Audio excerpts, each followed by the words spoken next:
Hey there, everybody. Welcome to Not Another Crime Podcast. I'm Georgia Love. I'm Sammy Peterson. I'm a journalist. I am not, but I'll tell you what I am, a big fan of our guest. Oh, the so third am host I. of the podcast, not Diggs, it's Scott Williams.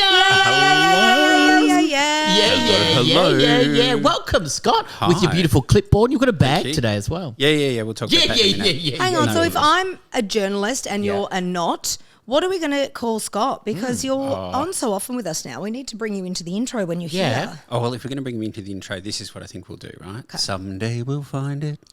The Rainbow Connection. Beautiful The lover. The dreamer. And Miss me. Piggy. And me. I misheard the love lyrics. that. You misheard. Yeah, I misunderstood and Miss where we Piggy. were going. So I can be just me. And me. Oh, beautiful. I can be the third wheel. Okay, so that's let's do it again. So you say and me. Okay. So we'll go, hey, everybody. Welcome to Not Another Crime Podcast. I'm Sammy Peterson. I'm Georgia Love. And I'm a me. journalist. No. Well, let's do it one more time. Hi, everybody. Welcome to Not Another Crime Podcast. I'm Sammy Peterson. And me. No.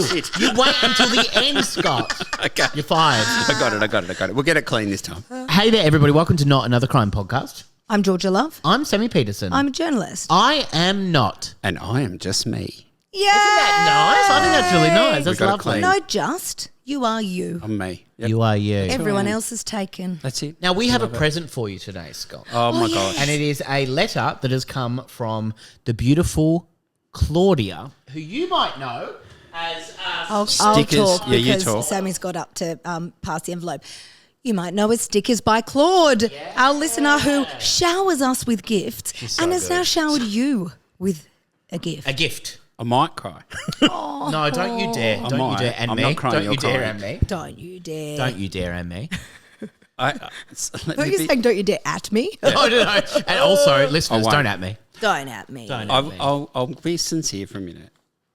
Boring. Sorry, but this, like, I have a life. I heard an expression the other day that said, the number of beautiful things that happen in your life are entirely based on your ability to recognise them, Oh. That's lovely. I love that. and I like that.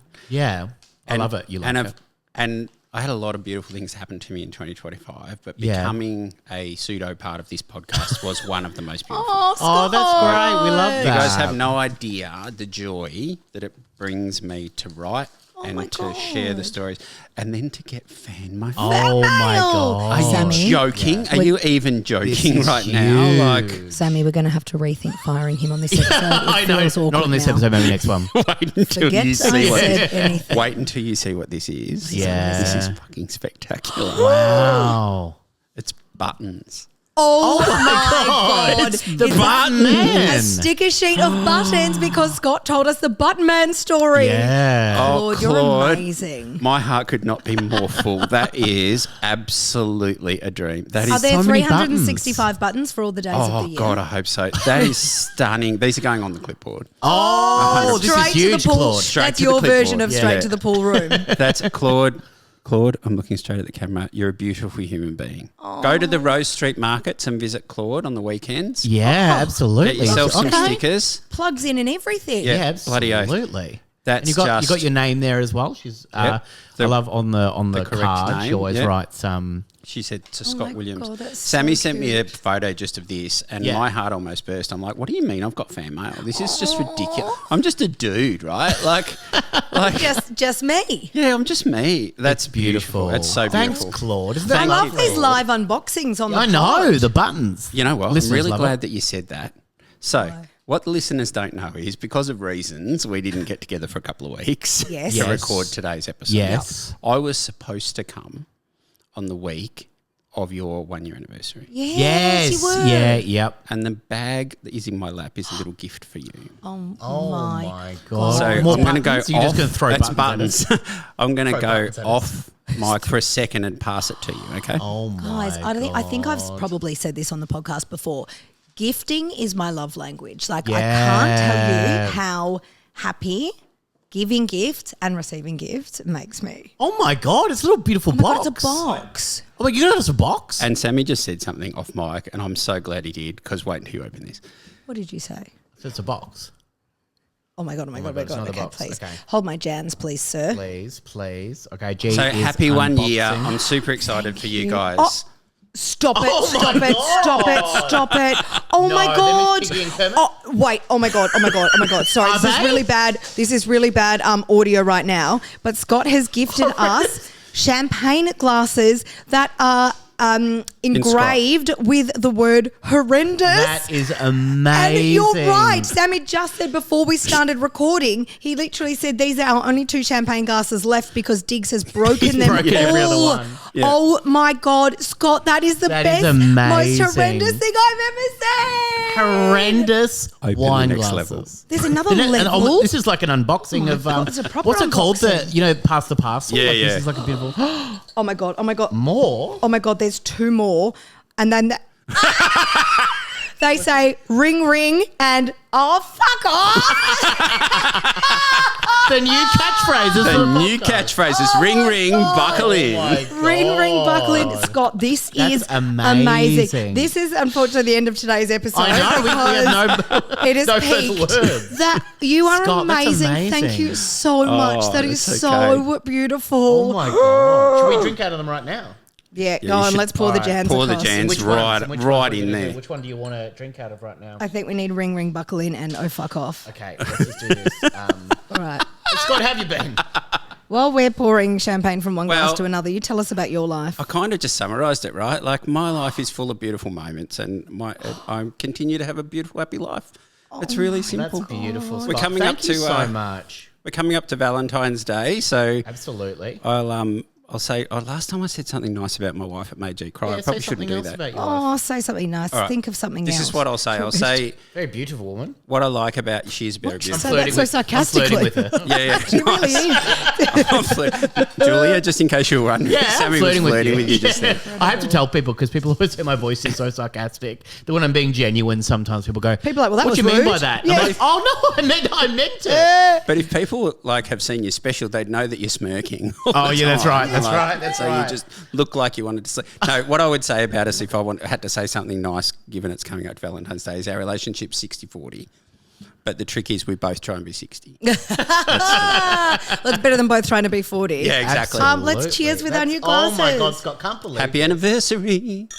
this Yay. is beautiful. Oh my God, that's the best. Thank you. ring. You're so welcome. Oh my They are God. the ring. best. Diggs is. I'm gonna have to put these up so high so Diggs can't. Get Yeah. These might have to live at my house and I'll bring I them think over so. every Yeah, time we record. We're building you in cotton wool. Yeah. Also, Yeah, talking about that's the Valentine's Day, what else falls on Valentine's Day?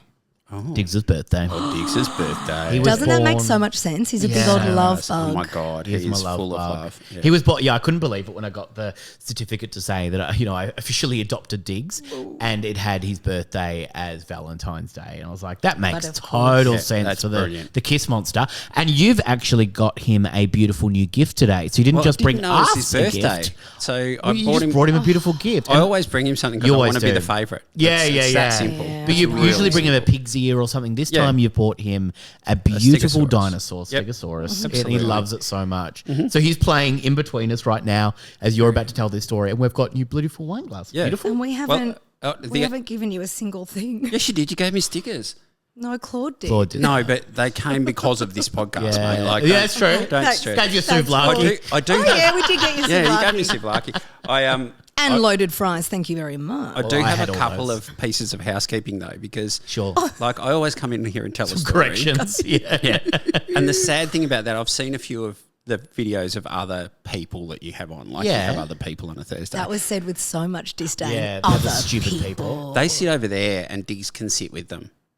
So I just want to Oliver. say for future Oliver episodes, gets to sit with Diggs. yeah, Yeah. it's not ideal for me. Yeah. 'cause Sure. I love Dixie. Yeah. My Yeah. God. And also, I don't know, like I don't want to pinpoint anybody on this podcast, right? But on a recent episode, somebody had a Paudry peeve. Now, I'm not going to say who it was, but they were talking about people with very loud motorcycles. Oh, yeah, that was me. And Yeah, I do absolutely just want not to me. point out that you've seen my Harley. Yeah. Yeah, but I haven't heard it, and that's the important part to our friendship. So the two things that I'll say about when How do I you dress read- at the airport? Tell me that. I dress well at the airport. Yeah, I of do. course Don't you you do. worry. A I want gentleman. Up to the I want the nines. security guard to go because I did such a good job of being yeah, ready. You want to Okay. be, you want to be the favorite. Had my on the belt plane. off. I already had my laptop out. I just, I want to be. I Just want a wink, bit of that. That's all you want. Yeah. I need a bit of that action. But I will. There's two times. If I'm driving up to a set of lights and I see a little kid and he waves at me, you goddamn right, I'll rev my motor. Oh, okay. Yeah. Because sure. I was that little kid. Yes, Right. Yeah, true. yeah, Okay, yeah, yep. okay. And also in a tunnel because tunnels. Because tunnel. Oh, yeah. Yeah, Because that's what I tunnels just heard. It's so just loud. ding, ding, ding, ding, ding. Yeah. As a very loud person, self-proclaimed, You love tunnels as well. talking about digs, Speaking of squeaky toys, yeah. it really doesn't make sense for me not to like the loud noises. Actually, no, now I've said that out loud. It's probably because I'm not making the loud noise and I'm jealous. That's unreasonable. And the other thing I just wanted to share was if I wrote an autobiography, Yes. 'cause Yeah. you were talking about Yes. that, it would be titled Based on a True Story. Oh, I love yeah, that. that's good. And you've also kind of written an autobiography. I did as a well. little bit, yeah. Mr. Yeah. Ordinary Goes to Jail. Available online. Where all good books are sold, Yeah, which is out of my absolutely. house at the moment because they're out of print. That sounds a lot more sinister than it probably is. Come to my house. Come around You're my like house. when you used to go to Bali in like the 90s and 2000s and you'd go into those dodgy backroom stores that had all Yeah, the DVDs and the yeah, plastic yeah. sleeves. Yeah. That's your garage with Yeah, books. yeah, that's it. Yeah. He's been to Bali. Well, He's got a couple of books. we're Book Talk stars now, so We are we Book Talk will stars. come and Yeah, collect you're some going to be books from your house. bookfluencers. Yeah. Yes. I love it. TikTok Book Talk That's it. stars. Book Talk stars, ring, buckle in. That's it. Ring, buckle Now, can in. we ring, buckle in to a story you have brought us again today? I would love to. Now I've heard the listeners. So this one's a little bit longer. Okay. God is good. God I've is heard them. good. I've heard them. I have also got a stegosaurus on my foot right now. I Terrifying. can imagine that would be quite heavy. But I'm going to do... I saw a thing the other day actually saying that because feathers nor fur can fossilise, Yep. there is serious possibilities that dinosaurs were actually feathered. Feathered. Yeah. Really? That'd be funny. Imagine a T-Rex with lots of feathers. Tiggs, imagine that. He's Yes, laughing. he loves it. He's He laughing. loves it. He's just picked up his stegosaurus and gone like this one. Like that one. That Like one. this one. Oh my gosh. Don't know But how I he breaks all the digress. glasses in the house carrying a massive stegosaurus around. Hopefully that'll stop him. All right. Let me see if I can tell you a story. Beautiful. We can just try. carry on We can for try. another 40 minutes. Okay. It's June 1880. No, it's not. It's January 2026. Nice one, George. Okay. Nice one. So you did that. In the It's also story... February, George. Oh, shit, yes. It is also... Didn't even get been a that right. long- It's actually February. You don't get a sticker. I'm not great with numbers. That You don't get a includes the button months. sticker, George. No stickers. Damn it. It's June 1880. The bushland surrounding this local hotel feels eerily quiet. A group of about 30 policemen move as quietly as they can and surround the property. From inside the hotel, they can hear the sounds of the people that the criminals inside have taken hostage. One sergeant gives the signal and the police start firing. The criminals inside the hotel fire back. When the shooting stops, the hotel door opens very slowly, and the female owner of the hotel steps out with her hands raised. At the police's signal, she approaches them and makes an offer on the criminals' behalf. Before dawn, they will release all the women and children from inside the hotel. She also tells them her young son has been shot and she will bring him out first. Oh, God. The police agree to the terms and she returns to the hotel. True to their word, just as the sky starts to turn from the full black of night to the slow rising grey of dawn, the hotel door opens again and the women and children who have been held hostage start to exit the hotel. Suddenly, one officer hears a noise in the bush behind them. He turns to see an extraordinary sight. A man steps through the fog. He's wearing a long black trench coat and what looks like a helmet made out of steel. Is this where the wild things are? Yep. Yes. The helmet is huge and only has a small slit for the man's eyes. The figure is brandishing 2 pistols and he yells, "Come at me, you bastards. You can't hurt me." This is the story of Australia's most famous criminal, Ned Kelly. Yes, Ned Kelly. Yes. As I call him, Ned Kelly. Ned Kelly. Ned, like I'll try Leonard. and remember that. Fun. Oh, Ned like lead. Yeah, Leaded. fun. I like it. Fun. That's fun. That's Ned good fun. Kelly, because I think in school, like we got taught about, Burke and Wills, Yeah. Ned Kelly, and you get taught that he is a hero. Yes. And it's so interesting that we have in Australia, one of the biggest heroes, along with Chopper, may he rest in peace. Mm-hmm. Rest in pieces. Rest in peace. And Ned, may he rest in peace. Rest in pieces as well. Leonard. Neded. But we always get taught that he's a hero. Yes. Yeah, I don't know if And I'm very torts- interested in this story. So my Yeah. next sentence is most Australians think they know the story of bushranger and hero Ned Kelly. Yes. Bushranger and hero, there you go. There you go. Yeah. The bandit. I do feel like the tide is turning on that because like skinheads and Yeah. you know, You mean like it's self- 2026 and we have to still tell people Nazis are bad? Is that yes, what you mean? Like, yeah. yes. Oh my gosh. Unfortunately, exactly. P.S. Nazis are bad. Yeah, but the So kind that of- should be our sign off for the podcast. P.S. P.S. Nazis are bad. P.S. Burke and Wills, right? Yep. Near Melbourne Zoo, when you go around the avenue there's a cairn on the left-hand side of the road that says that it commemorates that's where they started their journey. In Melbourne Zoo. I didn't know they had Opposite. a pass. Yeah, Opposite. they- A family pass They or stopped off Their to see family the day giraffes pass to see the Oh. elephants. They actually started their story at Spencer Street Station, and that cairn outside Melbourne Zoo is how far they got on their first day. Oh, Really? From Spencer Parkville. Street Station to the zoo. I didn't know they even had the V line back then. No. They were that's deeply amazing. terrible explorers. They only they only decided to get rid of the bath that they were Bless you, carrying. Diggs. Bless That face Bless when he you. sneezes, by the way, it is so funny. So only- what, they about only- 4Ks? Yeah, about 4Ks. Yeah. That's The first night they camped, Wills got on his horse and went back into Melbourne to watch an opera and came back because Okay. they'd only gone 4Ks. Relatable content. Yeah, relatable. Totally relatable. Not our on Burke man. Street. Not our man today. So Ned Kelly is lauded in modern Australian folklore as a hero. Yes. Noble bushranging outlaw who spoke out against the tyranny of the early Australian government, a man who was innovative and ended his life with an iconic catchphrase, such is life. But the truth we're about to explore is a little bit different to that narrative. And I do wonder whether if Ned was committing his crimes today, he would be as popular. Yeah, Certainly I always, not. No, I always thought his catchphrase was "What up?" Yes. But yeah, but a little bit different. Yeah. That's from the Meryl Streep movie. Oh, of course, She the played famous Ned Meryl Kelly. Streep. Yeah, Said, the "What's famous that?" was she? God, was she can the do one anything. That famously was in Evil. Was she in Evil Angels as Yes, well? Yeah. I do forget that we discussed that on our last Yeah. record that hasn't come out yet, and you won't have heard that, so not get that reference. But you will by the time you listen to this back. Nice. I love it. All right. So in 1842, John Kelly was transported from Ireland to Van Diemen's Land. Phillip Ireland. Yes, the Republic of Phillip The Island. Republic of Phillip. Beautiful. That's not far. Phillip No. Island to Not Tasmania. No. His crime was stealing 2 pigs. Oh, Pig. pig! Pig. Pig. Hiya! He completed his sentence in 1848 and he was released as a free man. He moved to the British colony of Victoria in 1850 and he met and married Ellen Quinn. Now, records weren't great back then, so sometime between December 1854 and June 1855, their third son, Edward Kelly, was born. Oh, okay. There's no records to say when he was actually No. I reckon we could get someone who's really into astrology to tell Tell us us. a bit about to him. Yeah. get, yeah. As was the case with many Irishmen named Edward, the boy was referred to as Ned from a very young age. So I know someone called Edward by birth and has always gone by Ned, but changed his name by deed poll to Ned. Really? That's isn't bizarre. that just I wonder why. Unnecessary. And not Ward. And not Ward. No. Yeah. Or Ed, or any other fun combinations. So Ellen and John had 8 children in total. Ooh. Oh boy, they had no telly. Ooh, boy. No telly. You can do something. The family lived in Beveridge, Victoria, on a small plot of land they'd leased from the government. The land was described as poor farming land, which is why it was cheap. In 1865, Ned's father, John, was jailed for killing a neighbour's cow. Oh. His defence was it had wandered onto his property. He stated once the animal was on his land, it was by right his to slaughter to feed his family. Oh, God.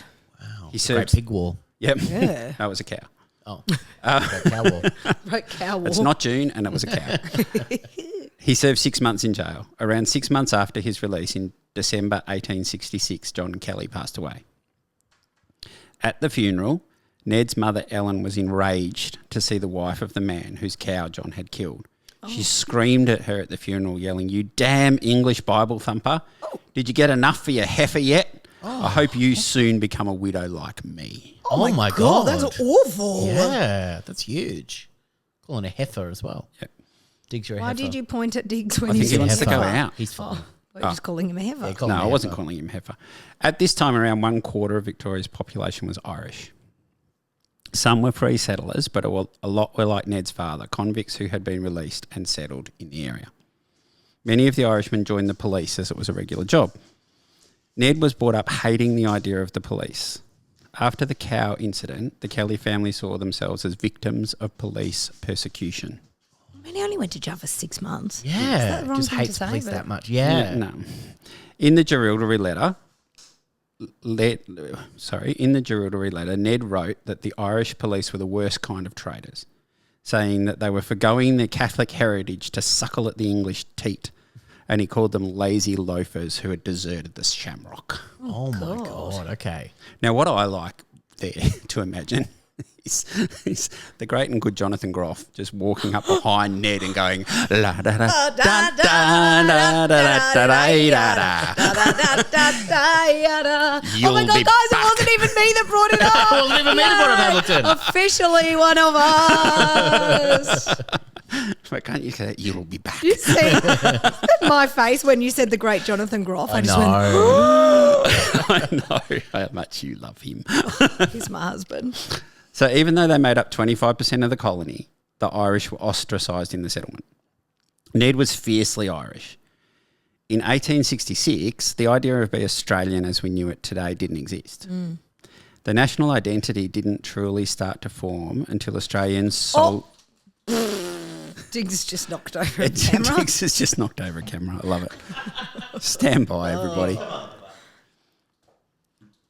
You're like, That's the problem because you've made sure you're the favourite so much, Scott, that now when you're here, he just wants to play. And he's like, does. why are you sitting there looking at them and reading to them? We're doing Pats while we're telling stories, just in case people can't see that.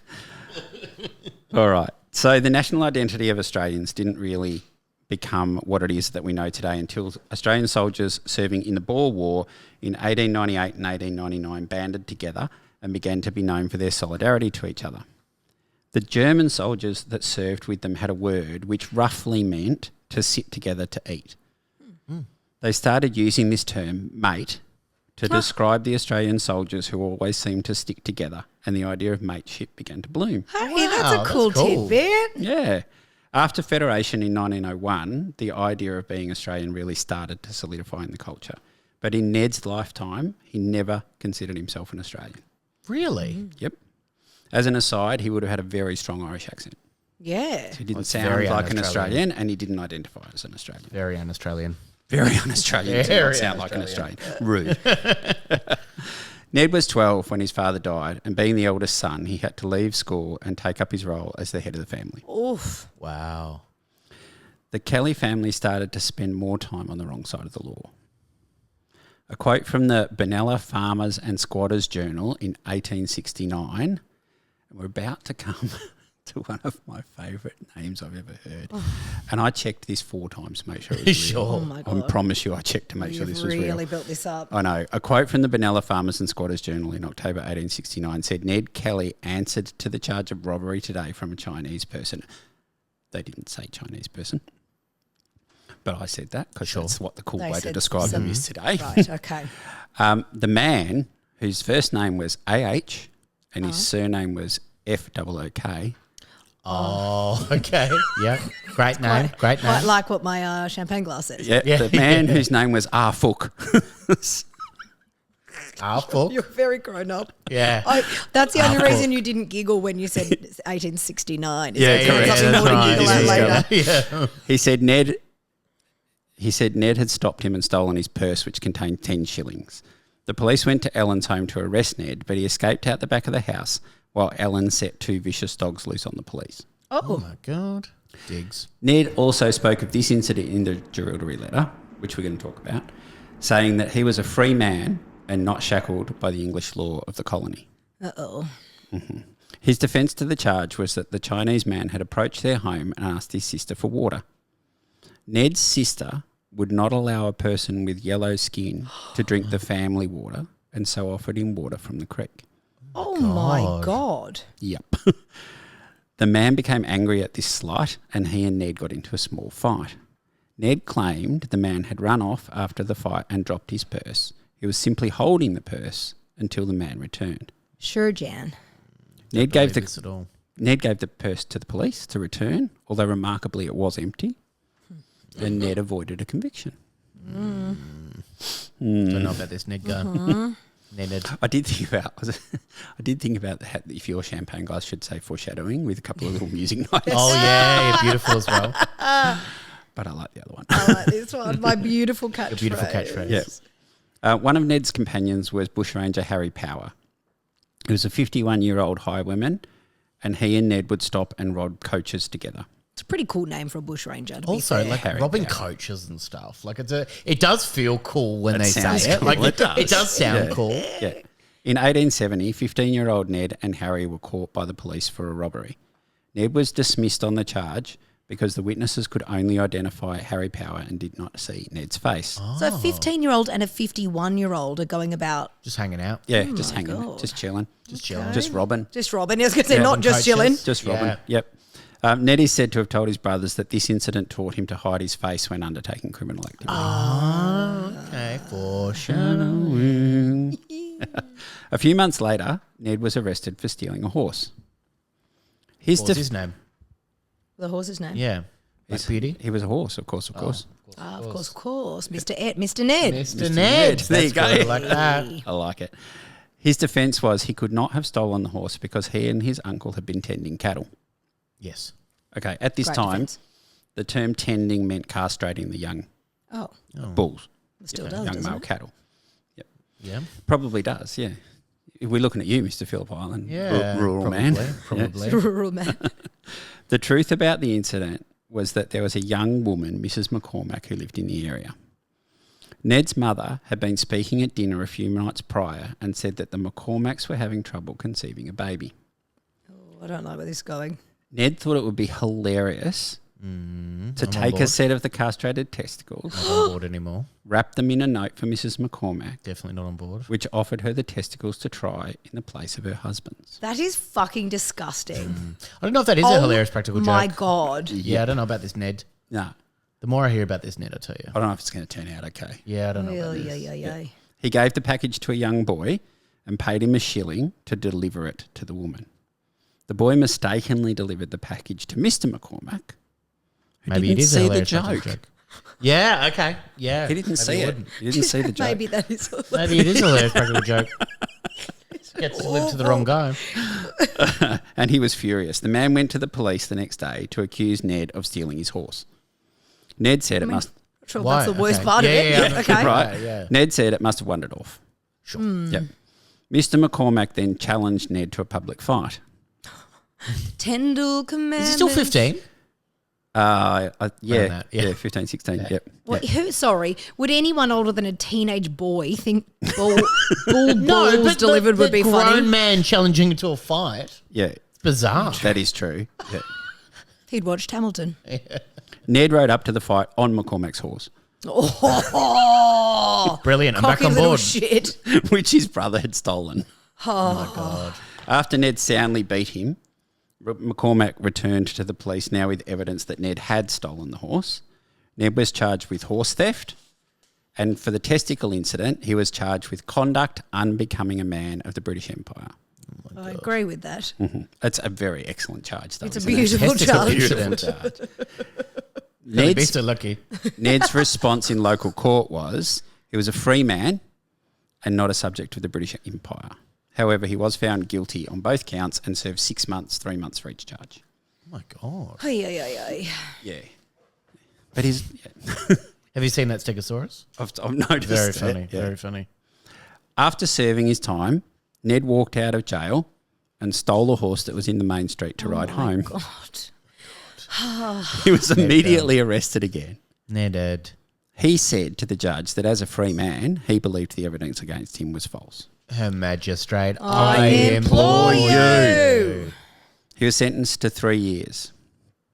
18-year-old Ned was released in 1873. He got a job working in a sawmill and for a time became quite settled.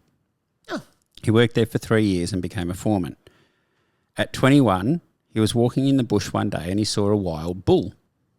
Sure. He went home to gather some things and returned, capturing the bull before taking it to the farm of a friend. The farmer had the animal butchered and sold the meat. Farmer James Whitey came forward the next day to say that Ned had actually stolen the bull from his land. Oh my God. The apple never falls far from the tree, does it? Nope. No, it does. It doesn't. No, it doesn't. James, James, guys. It's nice to be supported. And the boys have got you here. That's true. No, it doesn't. No, Georgia? it doesn't. James Whitey was a free English settler who Ned hated. James had been gifted land by Victoria's governor, and Ned believed that because the English yoke over the colony was a false rule, that the ownership of land by James was invalid. This made the land wild, and therefore the bull was also wild. Oh my God.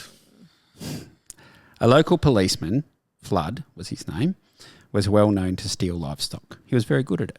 Oh, the cop. It was said he stole the same horse 4 times and sold it for 4 different people. That's amazing. It's like the man who sold the Eiffel Tower twice. Yeah, True. Smaller scale, but double the number of times. When I was growing up, there was the lake at Eildon was dry for a long time up in northern Victoria, and there was somebody selling land in the lake It was bed the lake. as development land. Oh, wow. Okay, so he saw the wild bull. So the local policeman sold the horse 4 times to 4 different people. Officer Flood stole one of the Kelly's family horses and hid it in a barn on James Whitey's property. Hard to steal a horse. Yeah. What's the here we go. What's the best? This is going to be great, Sammy. Whatever this Yeah, is, this I is know, going to it's be gonna be awesome. good. I'm looking forward to this. I'm leaning forward. What kind of cheese do you use to hide a horse? I don't know, Georgia. What sort of cheese do do you you use use to hide a horse? Mascarpone. Nice one. Is that what you've written there? That's a classic. I didn't actually, but I'll see if I can weave it into the story. Yeah. What's that? I just did. Yeah. How do you get a bear to come out of his cave? Come on, bear. Come on, bear. Yeah. I did that joke wrong. It should have been what sort of cheese do you need to get It's it? fine. Don't It's worry all about right. that. We can't all be perfect at cheese We'll get it jokes. clean next. Edit it here. Yeah. So, in response to his horse being stolen, Ned went to the barn on James Whitey's property, stole all 11 horses inside, and sold them at another town. Wow. What he didn't know at the time was that the man he sold the stolen horses to was an undercover policeman. Oh. And Ned and his brother Dan were now officially wanted men. This is huge. In February 1878, a Constable Fitzpatrick was on his way to work when he saw Dan Kelly walking along the road, Ned's brother. He arrested Dan on sight. Dan said he would agree to go to jail, but first could he go home because his mother had already prepared a meal for him to eat. Waste not, want not. I also like I'll agree to go to jail. I'm not sure I don't really that's want up to to. you. It's not always the case. But the constable agreed. Stop it. He did. They walked into Ellen's house together, and the constable was surprised to see Ned, who everyone believed was on the run. Oh my God. So he stitched his brother up as well by bringing Yeah. the cop to his house. He did a little bit. Hilarious.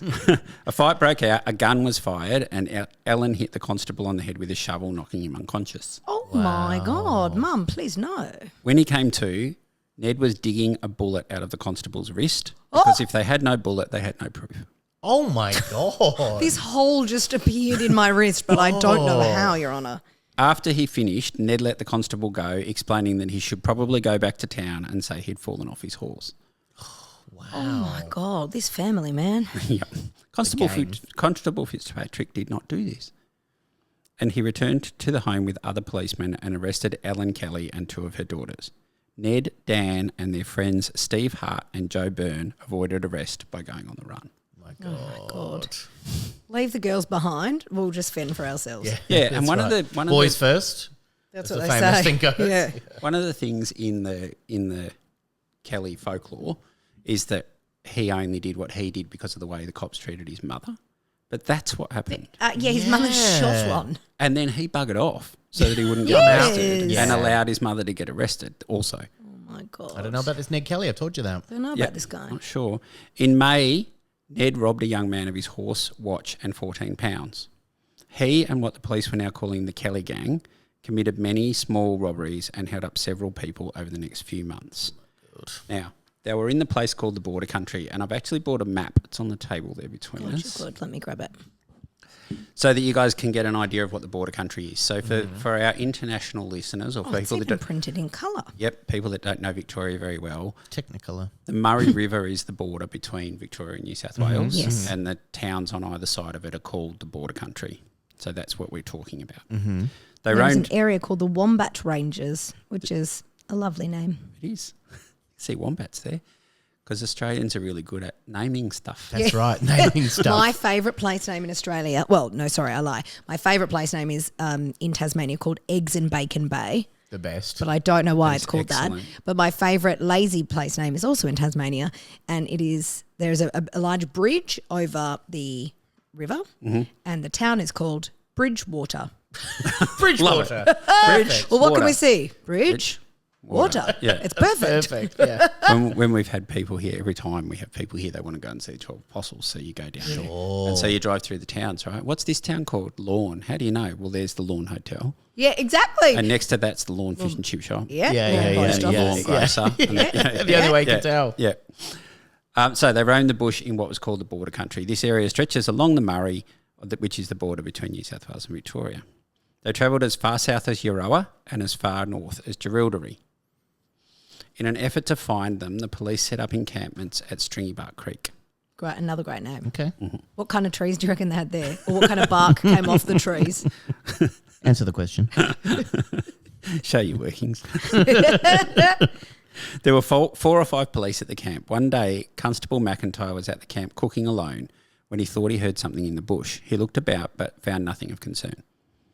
Later, 2 other men returned and they sat around the campfire eating. They heard someone yell out, "Bailiff, throw up your hands." Oh, God. 3 members of the Kelly gang stepped out of the bush. Ned was holding 2 rifles and the other ones were holding a gun each. Constable Lonergan ran from the tree towards the trees where his rifle was leaning. Ned turned and shot him in the temple. Oh, Once he fell, Dan Kelly walked over and shot him again. Ned said, "What a pity that fool ran." oh my God. My goodness. The gang tied up the other officers and took what they wanted from the camp. Once it was done, he untied the men and said he would set them free, but it wasn't worth chasing him through the bush. Because let me ask you this. He was kind me of ask you a known question. as the cop killer, wasn't he? Well, Yeah. that's this. Yeah. That was, event. but like he killed quite a few cops, didn't he? In the He killed 3. These are the 3. These are the main. Yeah, 3, Yeah, the 3 at yeah, Stringybark Creek. There was yeah. others that were killed in the shootout that was at the Yes, start of the story. Yes, yeah. Yeah, So that's- it's just so interesting that we have seen him as a hero for so long. Yeah, no, he Yeah. just So floundered yeah. the law and killed cops. Yeah. Stop me if you've heard this story before, right? But he shot 3 policemen and then ran off into the bush. Yeah. You can tell. Sounds That's how familiar. you There's think you've heard this nothing in story the before. news. A little guy called Shrek wanted his swamp. I've heard it before. He ran off into the woods but as well. please, I won't stop you. Please do continue. And he To did call continue himself a the free man. Free man, exactly. There's no Weird. similarities at all, is there? Not at all. No. That shrimp. That bloody Shrek. Shrek Green's will not come, a good colour on you, shrimp. he'll come soon. He'll be here Right, soon. yes, it is. Right, It's it's actually beautiful. quite nice. They're making a Lord Fuckwad. Farquad. Sorry about that. Farquad. Pardon? Farquad. Farquad. They're making an origin Farquaad. story of It is. Lord Farquhar. Farquad and Robert De Niro. Farquharson. Oh, well done. thank you. Sorry, Scott's having a moment. You broke me. Stop saying Farquhar. Mr. Farquad. Please, Mr. Farquad was my father's name. Clever name. Oh, Clever this name. is so funny. Very clever stuff. Okay. It's a good film. You're right. This story's really No, it about is a good Shrek. film. No, hey, when you really think about it, It is. The big reveal at the end. Kelly he's a was guy Shrek called the Shrimp. whole time. Oh dear. So before the other 2 policemen could return to camp, start again. I got a little bit lost. Before the Kelly gang could leave, 2 other police returned to the camp and saw the scene. They raised their guns and were immediately killed by Ned. Oh. In the chaos, McIntyre jumped on a horse and rode away as fast as he could. This incident became known as the murder at Stringybark Creek. Yes. McIntyre rode into town and returned with soldiers to find the campsite burned and the bodies of the officers left where they had been shot. A reward of £200 was offered for information leading to the capture of the Kelly gang. £200 back, like that would be a lot of money today. lot of money. Yeah. Well, if we're Do talking your about maths. Do my maths. Okay. So if I carry the 2 and then divide by 1873. Yeah. And if the pound was going at 2 miles an hour, Okay. and it had to catch up to 4 miles an hour over 100, how much is that? How likely is it that this How story is likely about is it that Shrek? Yeah. I think it's Yeah, it's a fuck, was in. Your Honour. Your Honour. yeah. So it was a lot. Anyway, a reward of £200 was offered for information leading to the capture of the Kelly gang. Ned and his gang disappeared into the Victorian bush. It was said they knew the location of many bushmen's huts. They had been hiding caches of weapons and food around the area. Sounds like someone else as well, doesn't it? The papers called Ned Kelly a most vindictive outlaw. Oh, such a beautiful thing to say. He is most vindictive. Most vindictive. He is not behaving in the manner of a member of the British Empire. Exactly. Let me ask you this, Scott, as well. At this point, ask. there was no helmet at this point, was there? No. That's a long way off. Which is so incredible as well. That is the most. Yeah. I guess that's how Iconic you thing kind of about him. identify him. Yeah, but it's, yeah. So his response to being called that is that in the Jerilderie letter was that he said he was only hiding out until he found out if Ellen, his mother, was convicted of assaulting Fitzpatrick. If she was convicted, he threatened to find and kill every man associated with the conviction. It's not right. Ellen was found guilty and sentenced to 3 years. Yes, because she shot a police officer. A bit. A bit. Okay, She only shot just him a bit. It's just in the wrist. Yeah, allegedly, because there was Dug no it out. bullet. No, not allegedly. She was found guilty. Allegedly. Okay. Police were now undertaking a full manhunt. With rumours that the Kelly gang were heading to New South Wales, the police and soldiers set up patrols on both sides of the Murray River. One evening, a patrol on the New South Wales side of the river came under fire. It turned out it was a patrol on the Victorian side of the river shooting at them. Oh. Desi Freeman. Ned wrote... You didn't get that we were saying Desi Freeman before. You thought we were talking about Shrek. That's right. And now you brought him up And in now a time suddenly- that doesn't reference him at all. Boom. When Ned heard about this incident, he wrote, I kept them police in work, even getting them double pay for their long hours, but they seemed to be ungrateful. Ned, the correct use of English is those, not them. Come on, this guy couldn't get any worse. Mm-hmm. I think your dog wants to come back inside, mate. He's barking. He's all right. He's just staring at his dad. Okay. The reward for the Kelly gang was raised to £500 in November 1878. A special law was also passed in Parliament called the Victorian Felons Apprehension Act. It named the Kelly gang Ned, Dan, Joe Byrne, Steve Hart, and made them legal... No Paul? No Paul, no Ringo. It made them legal outlaws.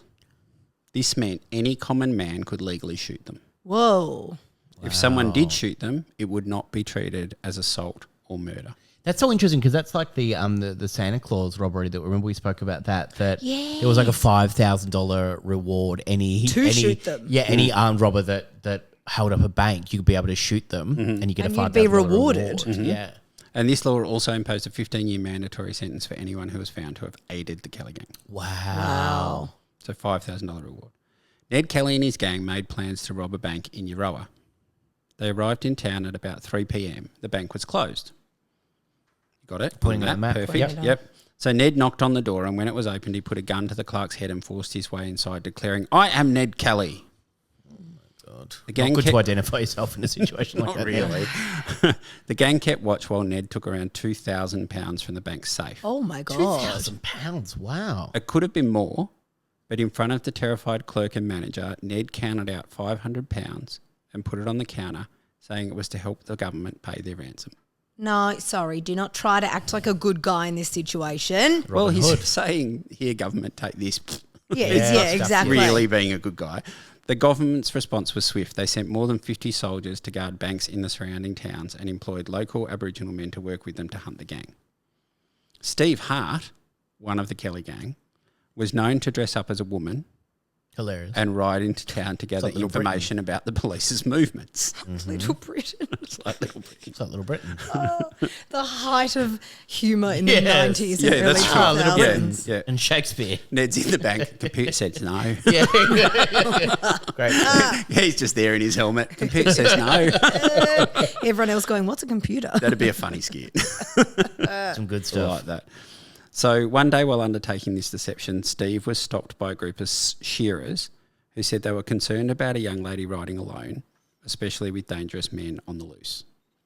Kelly gang said that. No, Steve was dressed as a woman. Right. And he went Of into course, town. sorry. Beautiful I woman. was lost in the humour of that thought. And Yeah. Steve was dressed lost as my a beautiful place. woman. So Steve, dressed as a woman, said, "I fear nothing from them, and nor should they from me," and rode off. In February 1879, the Kelly gang rode into the town of Jerilderie at around 3 p.m. on a Sunday. They went directly to the police station, captured the officers, and locked them in their cells. Oh, my God. Ball and move. Like, Yeah, come on. absolutely. No, we are not lauding that behaviour. Yeah, all right. No, we don't like him. We don't like that behaviour. We don't but like him. ball and move. yeah, we don't Straight like to him. the though. police We don't station. like him though. Lock the cops up. At 3 o'clock on the Sunday, they then took control of the local hotel and had to wait until Monday morning for the bank to open. Oh, Yep. had a nice night's sleep. Yep. During the night, Ned had written a manifesto and he read sections of the manifesto to his hostages. Oh, God, how painful. This 56-page document became known as the Jerilderie Letter. Right. Okay, When you were right. saying the Jerilderie letter before, because I hadn't heard of that, I thought you meant like he had written like open letters to the local newspaper. So that's quite interesting. He Yeah. wrote this, what people who have studied it since said is an insane 56-page manifesto about Yeah, manifestos about freedom and rarely. why he's not guilty and all that sort of stuff. So after they robbed the bank on Monday, Ned gave the manifesto to the publican and made him promise to have it published. Right. He's a publican, not a publisher. Correct. Hey. Yeah, you got that wrong. Yeah. The manifesto was never published and the police were given it by the publican. In the manifesto... Has it been released ever? Like, it's not published, but no. It's available, but you've got to put a request for it. Yeah. Oh, forget it. In the manifesto... Just let Scott tell us Seems the too bits he's hard. Googled. Yeah, that's it. In the manifesto, Ned is at pains to explain that he was a victim of the English yoke of law, which was a blight on his country and something he did not accept. On the murder at Stringybark Creek, he said, "I never meant to shoot Kennedy or Lonergan. They could have saved their own lives by laying down their arms. It cannot be considered a brutal murder, as it was simply a case of survival." Sounds like the freaking ice raiders on Alex Preddy. Anyway, stop talking about American politics. A little bit. But he had a gun, so we had to shoot him. Yeah. Even though we've been fighting for many, Correct. many years to say that he could have a gun. Yep, Correct. After the Jerilderie incident, the reward for the capture of Ned Kelly was increased to £15,000. Whoa. Huge amount of money. In June 1880, Aaron Shirt was sitting inside his home when someone called him to come outside. When he walked outside, Joe Byrne, a member of the Kelly gang, immediately shot and killed him. Oh, my God. Oh, my God. Joe killed Aaron because they had heard a rumour that there were police hiding in his house. The rest of the gang stepped out of hiding and started shooting at the house. The police, who were hiding inside, escaped through the back door because the Kelly gang didn't think to walk around. Oh, my God. Ned Kelly set fire to the house and the gang waited and watched it burn to see if anyone came out. Oh, my God. Hell. He's a folk hero, Georgia. I don't know why you're looking at me like that. Very angry. In late June 1880, the station master at Glenrowan was woken by a knock at his door. When he opened it, Ned Kelly, brandishing a gun, asked him to come to the station. When they arrived at the station master saw at least 10 men trying to work out how to lift the tracks. Ned told the station master to show the men how to remove the track sections because there was a special train coming from Melbourne that we need to intercept. The one carrying Burke and Wills from Spencer Street Station. That's right. Correct. You take a train after only making it to the zoo on the first day. The special train was filled with provisions, fresh horses, ammunitions and soldiers who were coming to continue the hunt for the Kelly gang. I don't like the term fresh horses. Beautiful fresh horses. Delicious fresh. Ned warned the station manager not to signal the train. After their work was done, the gang retired to the James Hotel to wait for news of the derailment. What Ned did not know is that the station master's wife somehow got word to the train and it stopped well before Glenrowan. Yes, Queen. Yes, Queen. Are we connecting with the young folk? Is that what Yeah. Get it, Hunty. That's skibbity. That's Skibbity. Skibbity, that's skirt. That's skirt. That just found bad. That felt ugly in my mouth. Yuck. Okay. The soldiers and police got off the train and walked into Glenrowan quietly surrounding the hotel. At a signal, the men started shooting into the hotel and the Kelly gang fired back. The son of the hotel owner was shot but not killed. The shooting lasted over 30 minutes. And once the shootout lasted over 30 minutes. Wow. And once the shooting slowed down, Ned sent the female owner of the hotel out to tell the police that he would release all the women and children before daybreak. True to their word, sometime before sunrise, hostages started to leave the hotel. This was a ruse which allowed Ned to sneak out of the hotel, get into the armour he had hidden in the scrub, and surprise the soldiers from behind. What did the armour look like? How did he manage to sneak out? He went at the back door because they also forgot to go. Everyone's just forgetting to go to the back door. They live in a 2D world. Yeah, that's I think it's a film set. Yeah. The police were shocked when a figure stepped out of the fog behind them. He was wearing a metal breastplate, shoulder armour, and an iron helmet. The Wait, police what? started... Yeah, that Just was I'm having a joke now. that was the armour. Oh. You never would have guessed. No. And there was I haven't written it out in full detail here, but there was several reports in the local area of ploughs being stolen over the months prior to this standoff at Glenrowan. What are ploughs? Like a plough to plough the field, what gets pulled behind a horse and yep, digs yep, up the yep. dirt. And so that's the metal that they use to make their armour. Oh, got They it. stole the ploughs and beat down the metal to turn it into... Oh, my God. Yep. So he was wearing a metal breastplate, shoulder armour and an iron helmet. The police started shooting, but the bullets bounced off Ned. Ned's armour weighed 44 kilos. Diggs. Diggs size. It's about a dig's worth. At one point, a policeman noticed Ned did not appear to have any armour on his legs, and he called out, "Shoot the legs!" To which Ned yelled, "Don't do that!" Great. Yeah. Don't do that. No, thank you, please. Don't do that. That's I'd very mind funny. something. Ned was hit by multiple shots and staggered and then fell, yelling out, "I'm done." Ned was taken into custody while other officers kept firing at Joe, Steve and Dan, who were still inside the hotel. Not Paul. Not cool. Dan Kelly, Joe Byrne and Steve Hart were all shot dead in the gunfight. Ned Kelly's helmet showed at least 5 bullet strikes. Whoa. When he was arrested, Ned Kelly was 26 years old. Oh, my God. 26. 26. I thought he was much older than that for some Yeah. reason. Yeah. Well, he would be older if he was still alive today. That's probably what you're thinking. Well, his brother Paul Kelly still sings in a very famous band to this day. They don't sing any songs about No. Ned, he, though. He doesn't talk. Famously about it, doesn't which is talk about Ned. That That's is very interesting. Doesn't talk about Is it. that what Wrote How a to Make Gravy? Is that the brother he talks about, Ned? Yeah. Oh, my God, I never realised that. Could be. Although it does say, "Hello, Dan, it's Joe here." Neither of those names are Ned. But Doesn't matter. Yeah, it's called Changing Creative Names. license. Creative license. yeah, I've never done that, writing a book or nothing. Yeah. Always use mine. Yeah, no, you haven't. Ned was tried and found guilty. The jury deliberated for 30 minutes before returning the verdict. The judge sentenced him to death, saying, "God have mercy on your soul." Ned replied, "Keep your mercy. I'll see you where I'm going." Yeah, right. See you in heaven then. At least he knows he's going to heaven. Oh. Oh. Oh. I thought, glass half full over Quite here. nice, yeah. On November 11th, 1880, Ned Kelly was hanged at Pentridge Prison. Folklore says his final words were such as life. Why do you say folklore?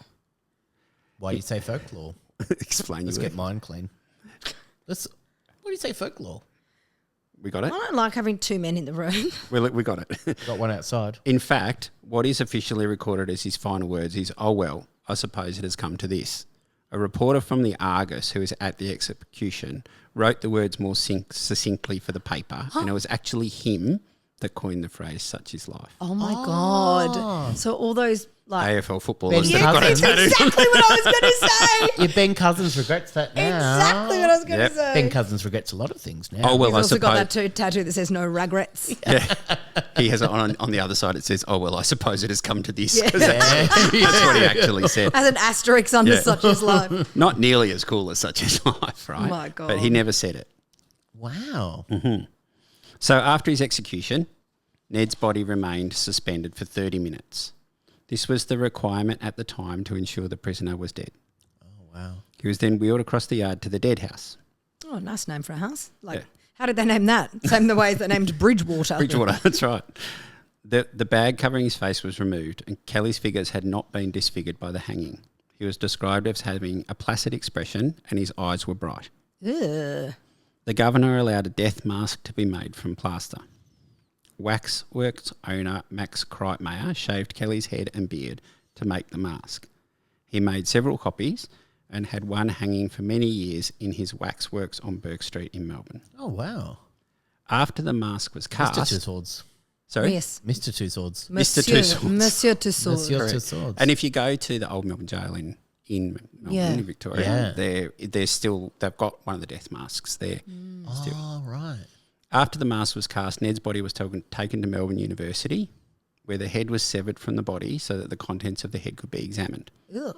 An article in the Herald described the treatment of Ned's body. The body was given over after the execution to the medical men, and a nice mess, I am told, they made of it. Oh. The students particularly went in heavily, taking apart his body and generally examining every organ. It was a ghastly sight, indeed hardly ever paralleled. I am told that portions of the corpse are now in nearly every curiosity cabinet in Melbourne medical men's places. The skull was taken possession of by one gentleman, and it is possible that he may hereafter enlighten us on the peculiarities of the great criminal's brain. Huh? So basically what they're saying is... Could I second that for George? What they're saying is they Jim made Allen. a ghastly mess of it and chopped him to pieces, and all of the students who were there took a little souvenir of him, and there's probably souvenirs of him all over Melbourne. And one of the doctors took his skull. I mean, I did hear you. I would stand by my original comment of it. Yeah. Yeah. The next morning, his body was taken back to the prison and placed in a coffin. The common practice at the time was to fill the coffin with quicklime to speed decomposition. However, the governor stated, given the state of the corpse and the hot summer ahead, it will be not required in Ned Kelly's case. God. I'm telling you this for a reason. Yeah, Trust good. me. Oh, Trust me, G. yes. Ugh. Self-proclaimed phrenologist Archibald Hamilton. Oh, great name. Great Archibald name. Hamilton. Yeah, it just doesn't quite have the right Doesn't syllables, quite but I have still the like right it. syllables, that's right. He could have been a dentist, but then I've sung too much in this episode. Come on, Sammy really wants to sing it. Come No, on. I'm not You'll going be a dentist. You have a talent for causing men pain. Come be a dentist. It's got to be the name of my second memoir. You have a talent for causing men pain. So, self-proclaimed phrenologist Archibald Hamilton had been following the murder trial of Ned Kelly with interest. Phrenology, the study of science of studying a person's personality based on the shape, curvature and significant landmarks of the head, Oh. was a common and popular study at the time of Ned's death. Many people in the 1880s strongly believed in the method.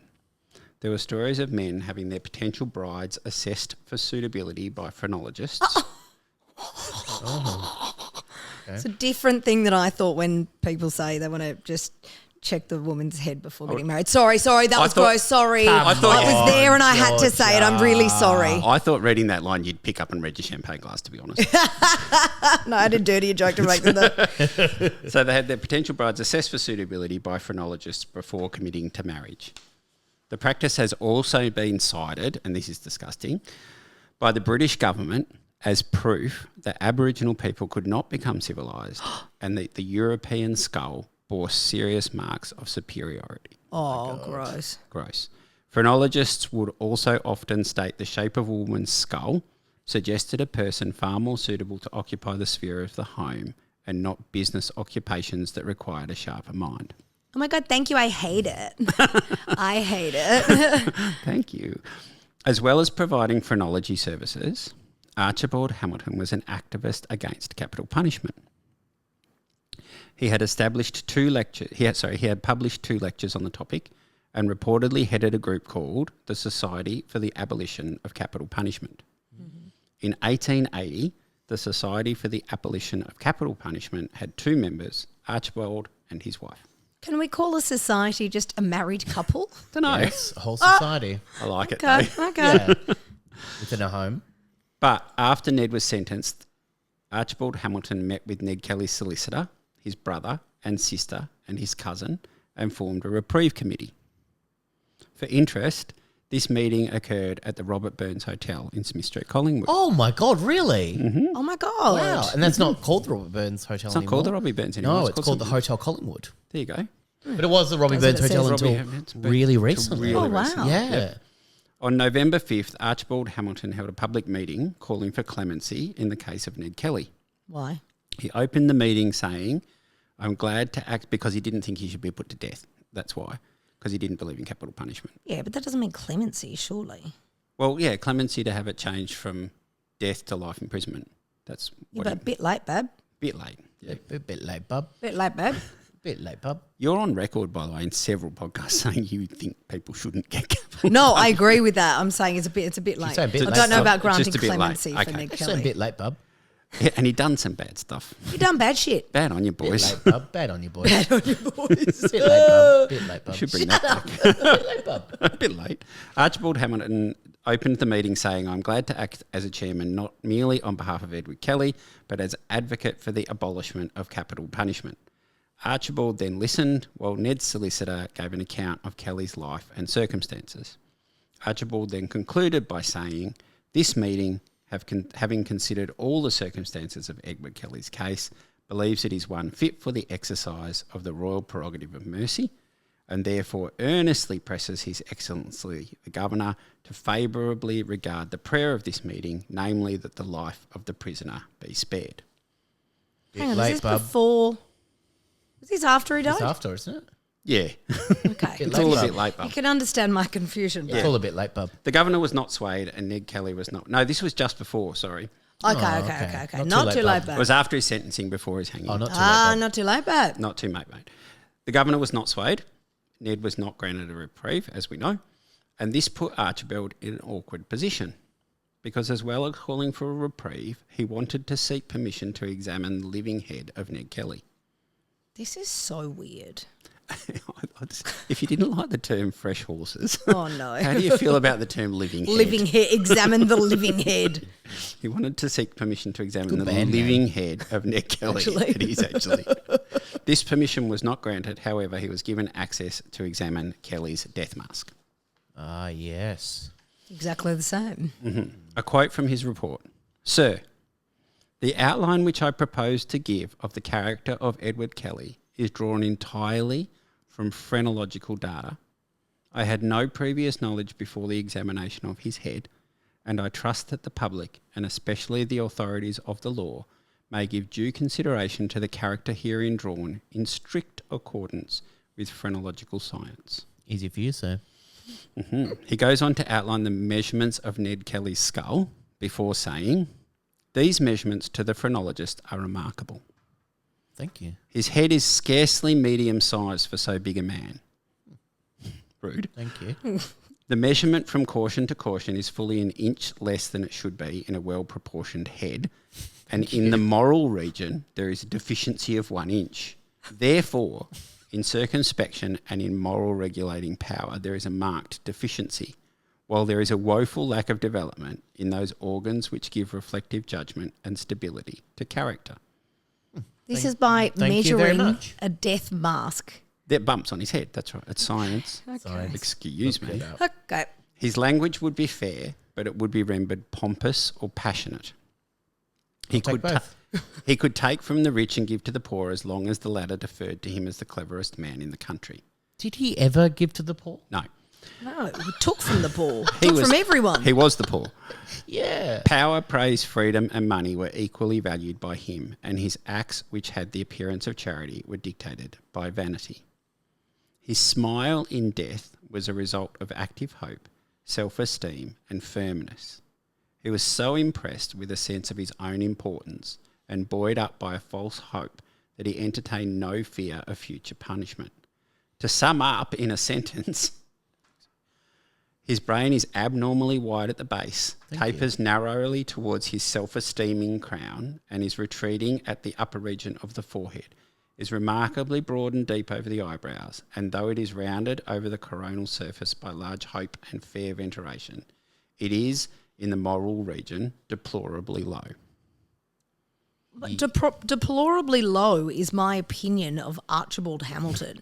Well, remarkably, Archibald's assessment of Ned Kelly, based purely on the science of phrenology and, as he said, without any previous knowledge of the prisoner, was almost exactly aligned with the narrative he had heard from Ned's solicitor at a public meeting. Oh, that's on so November 10th. strange. Isn't that weird? Isn't that crazy?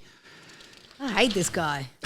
There's not anybody to like in this story. No. There really isn't. Apart from Fuckwad and Shrek. Apart from Shrek. Apart from Shrek. Let's get back to Shrek, for goodness sake. My clipboard just betrayed me then. Have a funny go. It's okay.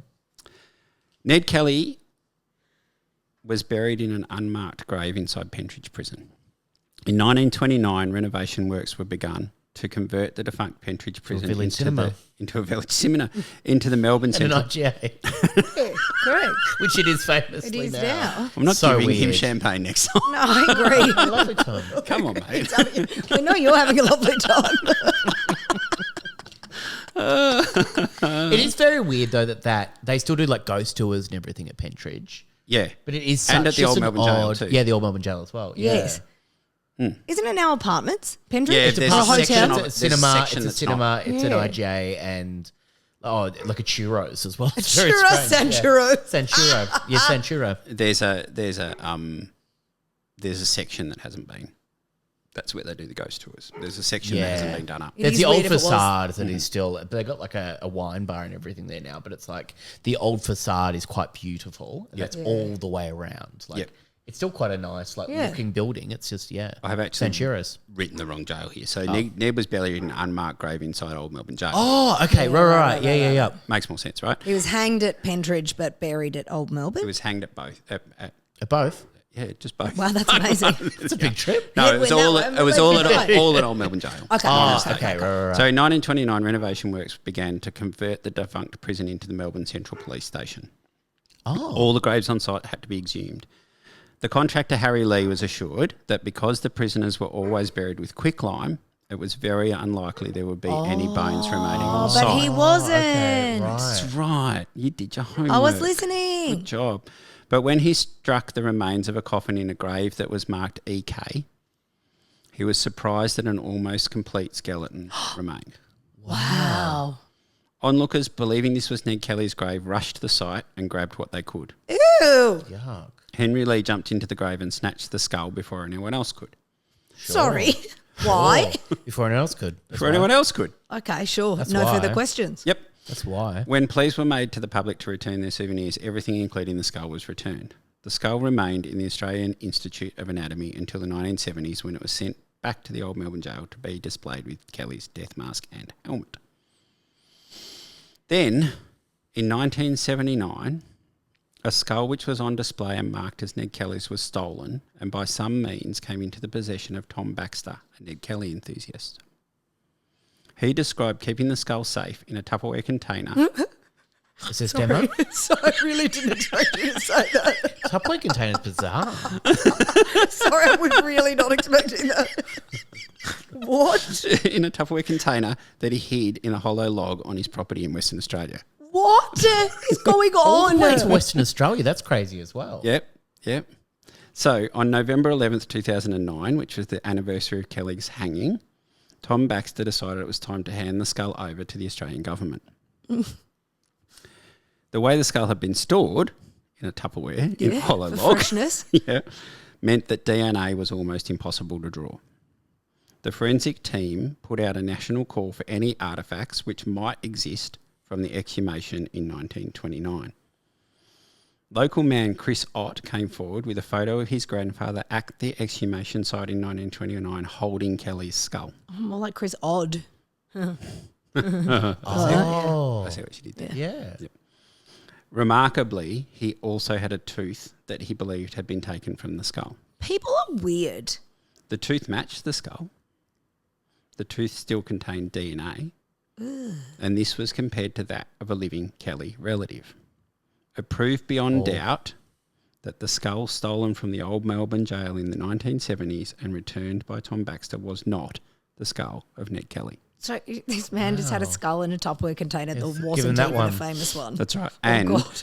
And the Old Melbourne Jail had a skull on display that wasn't his. engraved to say it was Ned Kelly's that wasn't Ned Kelly's Wow. as well. Oh my God. To date, Kelly's skull has never been found.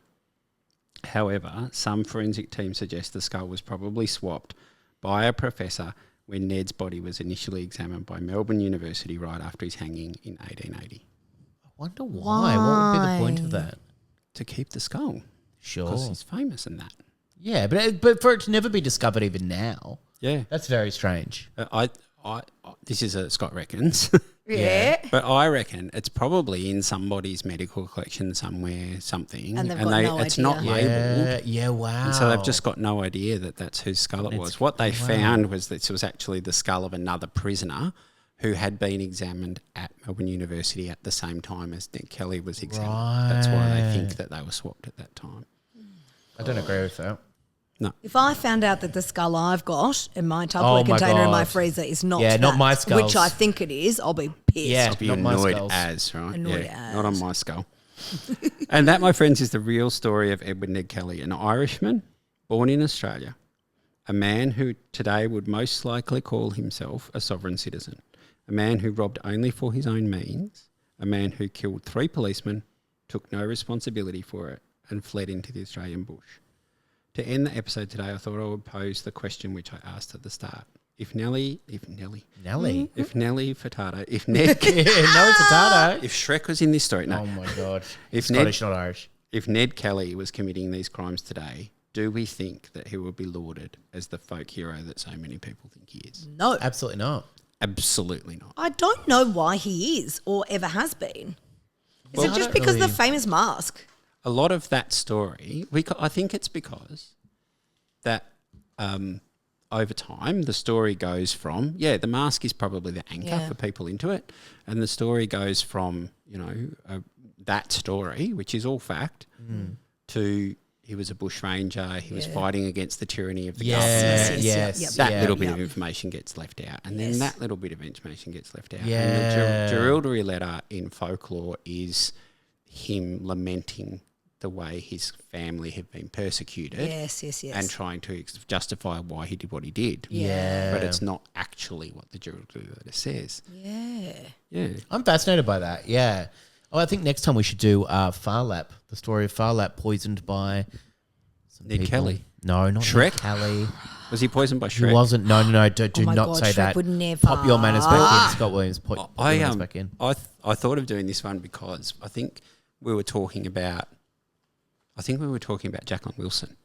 Yes. Yes, and we talked about what happened to her husband and that he avoided the death penalty. Yeah, that's right. And then I thought, I should investigate Ronald Ryan, which I have. Oh, I'm going to tell you good. that story in the future. Is it the last man hanged in Australia? Australia. Yeah. Yeah. And then I thought, we could do Ned Kelly too. Yeah. But it's fascinating because there's a whole lot of stuff in it that's not in Really in the spoken about. folklore.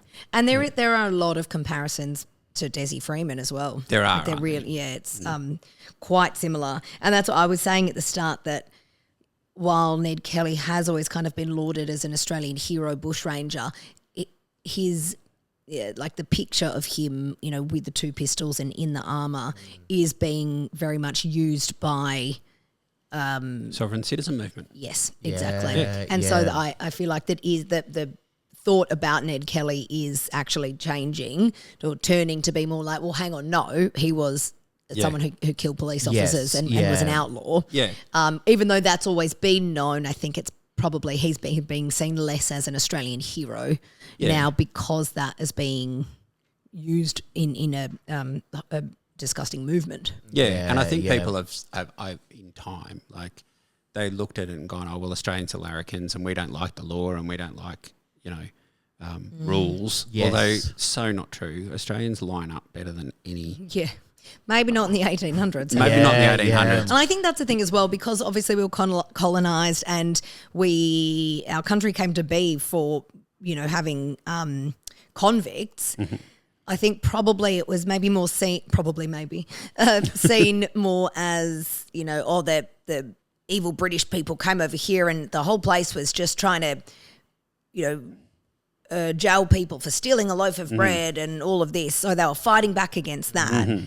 And there, could be an argument for that, while you also look at the argument that the people were trying to keep the peace and hold the law were being shot by these outlaws. And he hated the Irishmen that became policemen, and they only became policemen because it was a job. Yeah, of course. And they Yeah. had to have a way to support their families. So Yeah, a complicated Wow. man. Wow, thank you, Scott. Thank you. you. I feel like we've all grown up in Australia learning history at school, and this is the most I've ever learned. absolutely. Really learned I know. about Ned Well, actual Kelly. facts, absolutely. Thank you. So then we should finish with good afternoon, Mr. Williams, like I'm the teacher then, shouldn't we?